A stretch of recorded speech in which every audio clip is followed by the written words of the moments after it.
புத்தகம் படிக்கிறது பிடிச்ச எல்லாருக்குமே ரொம்ப பிடிச்ச இன்னொரு விஷயம் அந்த புத்தகங்களை வாங்குறது. அதுவும் நேராக போய் அந்த கடையில் நம்ம அந்த புத்தகத்தை வாங்குறது அப்படின்றதே ஒரு பெரிய எக்ஸ்பீரியன்ஸாக இருக்கும். அதே ஒரு கடையில் இருந்து ஒரு புக்கு வாங்குறதே நமக்கு அவ்வளோ எக்ஸ்பீரியன்ஸாக இருக்கும்போது, நிறைய கடைகளை ஒரே இடத்துல கோடிக்கணக்கான புத்தகங்களுக்கு நடுவில் இருந்து நமக்கு தேவையான புத்தகத்தை தேர்ந்தெடுக்கிறது எவ்வளோ சூப்பரான ஒரு எக்ஸ்பீரியன்ஸாக இருக்கும்.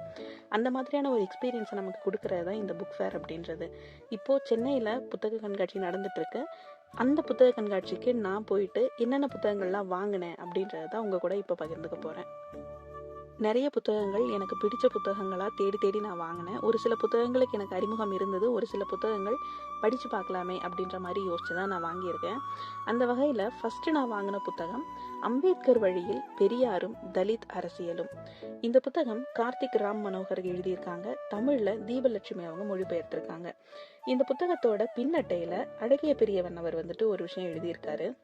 பாபா சாஹேப் அம்பேத்கரையும் பெரியாரையும் இணைநிறுத்துவது மட்டுமின்றி இன்னும் ஒரு படி மேலே போய் சாதி ஒழிப்பு பணியில் பாபா சாஹேபின் வழியில் பெரியார் என கூறும் அளவிற்கு இந்நூல் இரு தலைவர்களையும் ஆராய்ந்து பேசுகிறது அப்படின்னு எழுதியிருப்பாரு.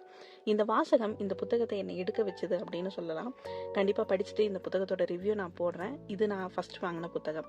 அடுத்ததா ரா உமா அவர்கள் எழுதியிருக்கிற கோட்சேயின் துப்பாக்கி பத்திரமாய் இருக்கிறது அப்படின்ற இந்த புத்தகம். இந்த புத்தகமும் ரொம்ப முக்கியமான ஒரு புத்தகமாக இருக்கும் அப்படின்னு நான் நம்புகிறேன். இந்த புத்தகத்தை பற்றி நான் இதுக்கு முன்னாடியே கேள்விப்பட்டிருக்கேன். அந்த வகையில் இந்த புத்தகத்தை நான் தேடி வாங்கினேன். அடுத்ததான் டாக்டர் அம்பேத்கர் அவர்கள் அவங்களோட காதல் மனைவிக்கு எழுதின கடிதம். இந்த கடிதம் நிஜமாவே நம்மளை உள்ள இருந்து பயங்கரமா உழுக்கிற ஒரு கடிதமா இருக்கும். இதை நான் ஏற்கனவே படிச்சுட்டேன். இந்த புத்தகம் என்கிட்ட இருந்து மிஸ் ஆயிருச்சு. அதனால நான் மறுபடியும் இந்த புத்தகத்தை வாங்கியிருக்கேன். இந்த புத்தகத்தோட பெயர் டாக்டர் அம்பேத்கர் எழுதிய காதல் கடிதம். இன்னும் இன்மையை நினைத்து ஏங்குகிறேன் அப்படின்னு சொல்லிட்டு இருக்கும். இதுவும் ரொம்ப முக்கியமான ஒரு காதல் கடிதத்தை இவ்வளோ அழகா யாரால எழுத முடியும் அப்படின்னு கேட்குற அளவுக்கான ஒரு அழகிய புத்தகம் அப்படின்னு சொல்லலாம். அடுத்ததா விஞ்ஞானிகளை அழித்த மதவெறி அப்படின்ற ரொம்ப முக்கியமான ஒரு புத்தகம். ஏன்னா எப்பவுமே விஞ்ஞானத்துக்கு எதிரி மதவெறி அப்படின்னு சொல்லலாம். எல்லா மதங்களுமே விஞ்ஞானத்தை எதிராக தான் பார்த்துருக்கு. இது வரலாறு நெடுக அப்படிதான் இருந்திருக்கு. புதுசாக ஒரு கண்டுபிடிப்பு வருதுன்னா அதை ஃபர்ஸ்ட் மத அமைப்புகள் தான் அதை எதிர்க்கும். இந்த மாதிரி அவங்க எதையெல்லாம் எதிர்த்தாங்க, எப்படியெல்லாம் விஞ்ஞானிகளை அழிச்சாங்க இந்த மதவெறியால் அப்படின்றத இந்த புத்தகத்தில் இருக்கும்னு நான் நினைக்கிறேன். இந்த புத்தகமும் நான் படிச்சுட்டு உங்களுக்கு ரிவ்யூ சொல்கிறேன். அடுத்ததா தோழர் ஓவியா அவர்கள் எழுதியிருக்கிற கருஞ்சட்டை பெண்கள். இந்த கருஞ்சட்டை பெண்கள் பற்றி நான் இதுக்கு முன்னாடி நிறைய கேள்விப்பட்டிருக்கேன். அதனால கண்டிப்பாக படிக்கணும் அப்படின்றதுக்காக இந்த புத்தகம் வாங்கியிருக்கேன். அடுத்ததா சொக்கலிங்கம் அவர்கள் எழுதியிருக்கிற தந்தை பெரியார் ஓர் அறிமுகம் அப்படின்ற புத்தகம். இந்த புத்தகம் அம்பேத்கர் பற்றி நம்ம சில விஷயங்கள் தெரிஞ்சுக்கிறதுக்கு எப்படி நம்ம வெயிட்டிங் ஃபார் விசா படிக்கணும்னு சொல்றோமோ, அதே மாதிரி தந்தை பெரியார் பற்றி தெரிஞ்சுக்கிறதுக்காக இந்த புத்தகம் படிக்கலாம் அப்படின்னு எனக்கு தோணுது. ஏன்னா நிறைய பேர் இதை சஜஸ்டும் பண்ணியிருந்தாங்க. நல்ல புத்தகமாக இருக்கும் அப்படின்னு நான் நம்புகிறேன். படிச்சுட்டு நான் ரிவ்யூ சொல்கிறேன். அடுத்ததா காஞ்சா ஐலையா ஷெஃபர்ட் அவங்க எழுதியிருக்கிற திசையறியா சூத்திரர்கள் அப்படின்ற இந்த புத்தகம். இது தமிழில் ரவிசங்கர் ஐயாக்கண் அவர்களால் மொழிபெயர்க்கப்பட்டிருக்கு. இந்த புத்தகம் ரொம்ப முக்கியமான புத்தகம்னு நான் யோசிச்சதுக்கு காரணம் என்னன்னா, காஞ்சா ஐலையா அவங்களோட பிரசன்ஸ். அவர் ஒரு புத்தகம் எழுதியிருக்காரு அப்படின்னும் போது அது கண்டிப்பாக இந்த சமூகத்தில் இருக்கிற ஏதோ முக்கியமான விஷயத்தை அட்ரஸ் பண்ணியிருக்கோம் அப்படின்னு நான் நம்புகிறேன். ஸோ இந்த புத்தகமும் நான் வாங்கியிருக்கேன். இந்த புத்தகங்கள் எல்லாம் நான் கருஞ்சட்டை பதிப்பகம் ஸ்டாலில் வாங்கினது. நீங்களும் கருஞ்சட்டை பதிப்பகம் ஸ்டால் போனீங்கன்னா இந்த புத்தகங்கள்லாம் அவைலபிளாக இருக்கும். இன்னும் நிறைய புத்தகங்கள் அதில் இருக்குது. நிறைய புத்தகங்கள் அங்கே இருந்தது என்கிட்ட ஆல்ரெடி இருந்ததால் நான் எனக்கு தேவையான சில புத்தகங்கள் மட்டும் நான் வாங்கியிருக்கேன். அடுத்ததான் காலச்சுவடு பதிப்பகத்தோட வெளியீடா இந்த வருஷம் சர்மிளா சையத் எழுத்தாளர் அவங்க எழுதியிருக்கிற சிவப்பு சட்டை சிறுமி. இந்த புத்தகம் நான் ரொம்ப எதிர்பார்த்து காத்திருந்து வாங்கின ஒரு புத்தகம். இந்த புத்தகத்துக்குள்ள என்ன இருக்கு அப்படின்னு தெரிஞ்சுக்க நான் ரொம்ப ஆவலா இருக்கேன். ஏன்னா சர்மிளா சையத் அவங்க எழுதியிருந்த அவங்களோட முன்னாத்திய நாவல்கள் அவ்வளோ இம்பேக்ட்ஃபுல்லாக எனக்கு இருந்தது. என்னை தூங்கவே விடாமல் என்னோட தூக்கத்தை குலைச்ச பெருமை சர்மிளா சையத் அவங்களோட எழுத்துக்கு இருந்தது. ஸோ இந்த புத்தகமும் கிட்டத்தட்ட அப்படி தான் இருக்கும் அப்படின்னு நான் நினைக்கிறேன். இந்த கவர் ஃபோட்டோ பார்க்கும்போது ரொம்ப ப்ளசண்ட்டாக இருக்கிற மாதிரி ஃபீல் ஆகுது. பட் ஸ்டில் இதுக்குள்ளே என்ன இருக்குது அப்படின்னு படிக்கும்போது இதில் நமக்கு நிறையா பேசப்படாத சில பக்கங்களை வச்சுருப்பாங்க அப்படின்னு எனக்கு தோணுது. ஸோ படிச்சுட்டு நான் உங்களுக்கு இந்த புத்தகம் எனக்கு என்ன எக்ஸ்பீரியன்ஸை கொடுத்துச்சு அப்படின்னு சொல்லிட்டு உங்க கூட ஷேர் பண்ணுறேன். இந்த வருஷம் புத்தக கண்காட்சியோட ரொம்ப முக்கியமான வெளியீடு அப்படின்னு நான் நினைக்கிற புத்தகம் இந்த பெயரற்றவர்களின் குரல் புத்தகம். இந்த புத்தகம் ஹெர்ஸ்டோரிஸ் வெளியீடாக வந்திருக்கு. நிவேதிதா லூயிஸ் அவங்க இந்த புத்தகத்தை தொகுத்திருக்காங்க.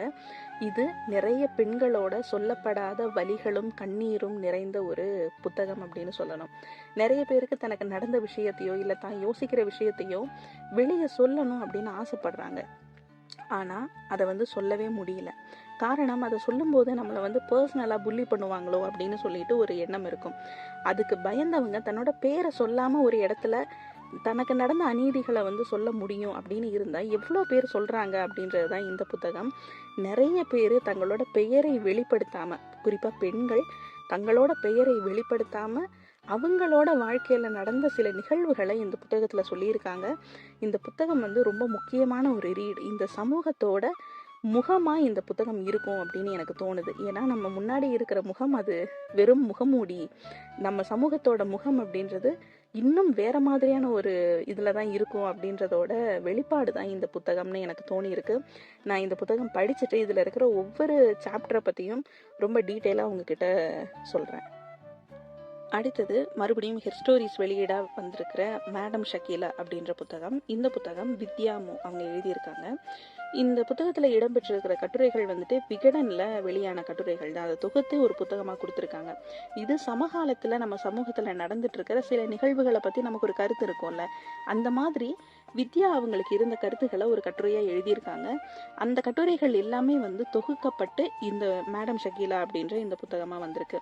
இந்த மேடம் ஷக்கீலா அப்படின்ற பேர் கேட்கும்போது எல்லாருக்கும் தோணலாம் இது ஷக்கீலா அவங்கள பற்றின புத்தகமாக இருக்கலாம், அவங்க வாழ்க்கை வரலாறாக இருக்கலாம்னு சொல்லிட்டு. கண்டிப்பாக இது அது மட்டும் கிடையாது. இந்த மேடம் ஷக்கீலா அப்படின்றதுக்கான பின்னாடி, இந்த வார்த்தைக்கு பின்னாடி ஒரு ஹிஸ்ட்ரி இருக்குல்ல, அதை பற்றியும் இந்த புத்தகத்தில் பேசியிருக்காங்க. அது கூடவே நம்ம சமூகத்தில் கரண்ட்ல நிலவி இருக்கிற நிறைய விஷயங்களை பற்றி நமக்கு ஒரு ஒப்பீனியன், அந்த ஒப்பீனியனை வெளிப்படுத்தியிருக்காங்க. கிட்டத்தட்ட நம்ம எல்லாருமே யோசிக்கிறத நம்மளோட வாய்ஸாக வித்யா சொல்லியிருக்காங்க அப்படின்னு நமக்கு இந்த புத்தகம் படிக்கும்போது தோணும். இதில் நான் ஒரு 2-3 கட்டுரைகள் நான் ஏற்கனவே படித்த கட்டுரைகள், ஸோ மற்ற கட்டுரைகளையும் படிக்கணும் அப்படின்றதுக்காக இந்த புத்தகத்தை வாங்கியிருக்கேன். அடுத்ததான் வரலாறுல ரொம்ப முக்கியமான சில விஷயங்களை பேசுகிற கிறிஸ்தவத்தில் ஜாதி அப்படின்ற இந்த புத்தகம். இது நிவேதிதா லூயிஸ் அவங்களால எழுதப்பட்டிருக்கு, ஹெர்ஸ்டோரிஸால் வெளியிடப்பட்டிருக்கு. இந்த புத்தகமும் ரொம்ப முக்கியமான ஒரு புத்தகமாக இருக்குது அப்படின்னு எனக்கு தோணுது. அதனால் இந்த புத்தகத்தை வாங்கியிருக்கேன். இந்த புத்தகத்தை படிச்சுட்டு இந்த புத்தகம் என்ன சொல்லுது, இதுக்குள்ளே எவ்வளோ முக்கியமான விஷயங்கள்லாம் பேசப்பட்டிருக்கு அப்படின்னு சொல்லிட்டு ரொம்ப டீட்டெயிலாகவே நம்ம இன்னொரு வீடியோவில் பேசலாம். அடுத்ததாக ஜே தீபலட்சுமி அவங்க எழுதியிருக்கிற ஆண்கள் நலம் அப்படின்ற இந்த புத்தகம்.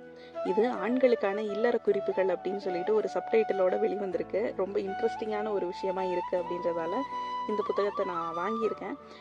அடுத்ததாக இந்த புத்தக கண்காட்சிக்கு வெளிவந்த ரொம்ப முக்கியமான ஒரு புத்தகம் அது ஒரு பிறைக்காலம் அப்படின்ற இந்த புத்தகம் தான். இது ஜமேலா ராசிக் அவங்களால எழுதப்பட்டிருக்கு, ஹெர்ஸ்டோரிஸால் வெளியிடப்பட்டிருக்கு. இந்த புத்தகம் ரொம்ப முக்கியமான ஒரு புத்தகமாக இருக்கும் அப்படின்னு நான் நம்புகிறேன். ஏன்னா நிறைய இஸ்லாமிய பெண்கள் அவங்களோட வாழ்க்கையை பகிர்ந்துக்கிறது ரொம்ப கஷ்டமான விஷயந்தான். இந்த புத்தகத்தில் அந்த மாதிரியான ஒரு விஷயந்தான் நடந்திருக்கு. இது நிறைய இடங்கள்ல நம்மளை ரொம்ப யோசிக்க வைக்கிற ஒரு புத்தகமாக இருக்கும் அப்படின்னு நான் நம்புகிறேன். ஒரு இஸ்லாமிய பின்னணியிலிருந்து ஒரு பெண் அவங்களோட வாழ்க்கையை பற்றியும், அதாவது அவங்கன்னா அவங்கள மட்டுமே கிடையாது, அந்த சமூகம் சார்ந்த வாழ்க்கையை பற்றியும் பெண்களோட நிலை பற்றியும் பெண்கள் சார்ந்தும் நிறைய விஷயங்களை இதில் பேசியிருக்காங்க அப்படின்னு சொன்னாங்க. அதனாலேயே நான் இந்த புத்தகம் வாங்கியிருக்கேன். நிறைய புது விஷயங்களை தெரிஞ்சுக்கலாம் அப்படின்ற ஒரு கியூரியாசிட்டியோட இந்த புத்தகம் நான் வாங்கி வச்சுருக்கேன். படிச்சுட்டு உங்களுக்கு இந்த புத்தகத்தில் என்ன இருக்குது அப்படின்னு சொல்லிட்டு நான் ஷேர் பண்ணுறேன்.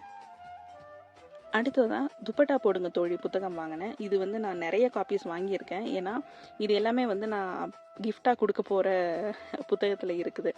ஏன்னா இந்த துப்பட்டா போடுங்க தோழின்றது ரொம்ப ஒரு ஹேண்ட்புக் மாதிரி நிறைய பேருக்கு யூஸ் ஆகிற ஒரு புத்தகம்னு எனக்கு தோணியிருக்கு. நிறைய பேரை சிம்பிளாக யோசிக்க வைக்கிற புத்தகம். ஸோ எங்கேயாவது ஒரு இடத்துக்கு நம்ம போகிறோம், ஜஸ்ட் யாரையாவது மீட் பண்ணுறோம் அப்படின்னும் போது வெறுமனே ஒரு கிஃப்ட் கொண்டு போய் கொடுக்காம ஏதாவது ஒரு வகையில் அவங்களுக்கு கொஞ்சம் பயனுள்ளதா, அதுவும் அறிவுக்கு தீனி போடுற மாதிரியான ஒரு விஷயமா ஒரு புத்தகத்தை கொண்டு போய் கொடுத்தா ரொம்ப சூப்பராக இருக்குமே அப்படின்னு எனக்கு தோணுச்சு. அதனாலேயே துப்பட்டா போடுங்க தோழி நான் நிறைய காப்பீஸ் வாங்கியிருக்கேன். இந்த துப்பட்டா போடுங்க தோழி ஆல்ரெடி எல்லாருக்குமே தெரிஞ்ச விஷயம் தான், நான் ஏற்கனவே படித்த புத்தகமும் கூட இது. ஸோ இந்த துப்பட்டா போடுங்க தோழி பற்றி நம்ம அதை இன்னொரு வீடியோவில் ரொம்ப டீட்டெயிலாகவே பார்க்கலாம். அடுத்ததா கழிவறை இருக்கை புத்தகம். கழிவறை இருக்கை புத்தகம் லதா அவங்களால எழுதப்பட்டிருக்கு. இந்த புத்தகத்துக்கு இன்ட்ரொடக்ஷனே தேவையில்லை, நிறைய பேருக்கு இந்த புத்தகத்தை பற்றி தெரியும். இந்த புத்தகமும் நான் கிஃப்டாக கொடுக்கறதுக்காக வாங்கினது தான். ஏன்னா ஆல்ரெடி நான் இந்த புத்தகம் படிச்சுட்டேன், நிறைய முறை படிச்சிருக்கேன்னு சொல்லலாம். இந்த புத்தகம் பற்றி நான் ஆல்ரெடி வீடியோவும் போட்டிருக்கேன் நம்ம சேனலில், வாய்ப்பு இருக்கிறவங்க அதையும் பாருங்கள். நம்ம கழிவறை இருக்கை புத்தகம் படிச்சுட்டு ஒரு புது ஓப்பனிங் நம்ம மைண்டில் இருக்கும் அப்படின்னு எனக்கு தோணி இருக்கு. இன்னும் நிறைய விஷயங்களை பற்றி புது கோணத்தில் புதுசாக நம்மளை வந்து யோசிக்க வச்சுருக்காங்க. அந்த மாதிரி ரொம்ப நல்ல ஒரு புத்தகம் கழிவறை இருக்கை புத்தகம். அதையும் வாய்ப்பு இருந்தால் இந்த புத்தகத்தை எல்லாம் வாங்கி படித்து பாருங்கள். இந்த புத்தகங்கள் எல்லாமே நான் வந்துட்டு ஹெர் ஸ்டோரிஸ் பதிப்பகத்தில் வாங்கியிருந்தது. அந்த ஸ்டால் வந்துட்டு 497, 98 இருக்கும். ஸோ வாய்ப்பு இருக்கிறவங்க கண்டிப்பாக ஸ்டால் விசிட் பண்ணி அந்த புத்தகங்கள் எல்லாம் வாங்கி படித்து பாருங்கள். ரொம்ப நல்லா இருக்கும். நிறைய கலெக்ஷன்ஸும் ஹெர் ஸ்டோரிஸ் பதிப்பகத்தில் இருக்குது. அடுத்ததா எழுத்தாளர் முகில் அவர்கள் எழுதியிருக்கிற இவள் சரித்திரம் புத்தகம். இந்த இவள் சரித்திரம் புத்தகம் நான் வாங்குறதுக்கான முக்கியமான காரணம், எழுத்தாளர் முகில் இதுக்கு முன்னாடி அவங்க எழுதியிருந்த புத்தகங்கள் தான். ஏன்னா நிறைய வரலாற்று நிகழ்வுகளை வந்து அழகா நமக்கு புரிகிற மாதிரி ரொம்ப இலகுவா தொகுத்திருப்பாரு.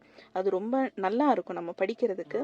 ஸோ இந்த மாதிரியான புத்தகம் நம்ம படிக்கும்போது வரலாறுல விடுபட்ட சில பக்கங்களை புதுசா தெரிஞ்சுக்கிறதுக்கான வாய்ப்பு கிடைக்கும். அதனால 6th சென்ஸோட வெளியீடா வந்திருக்கிற இந்த இவள் சரித்திரம் புத்தகம் நான் வாங்கியிருந்தேன். அடுத்ததா கலை இலக்கிய விமர்சகர், மொழிபெயர்ப்பாளர், எழுத்தாளர் இந்திரன் அவர்களோட சத்யஜித் ரே சினிமாவும் கலையும் அப்படின்ற இந்த புத்தகம் வாங்கியிருக்கேன். இந்த புத்தகம் ரொம்ப முக்கியமான ஒரு புத்தகம் அப்படின்னு எனக்கு தோணுச்சு. ஏன்னா இந்த ஆராய்ச்சி பண்ணி ஒரு விஷயத்தை எழுதுறது அப்படின்றது ரொம்ப முக்கியமானது. அதுவும் சினிமா அப்படின்றது வெவ்வேறு கோணங்களில் பார்க்கப்பட வேண்டியது. இதை நான் வந்துட்டு போன வருஷம் ஸ்டாலின் ராஜாங்கம் அவர்கள் எழுதியிருந்த சினிமா பற்றின புத்தகங்கள் படிக்கும்போது எனக்கு தோணுச்சு.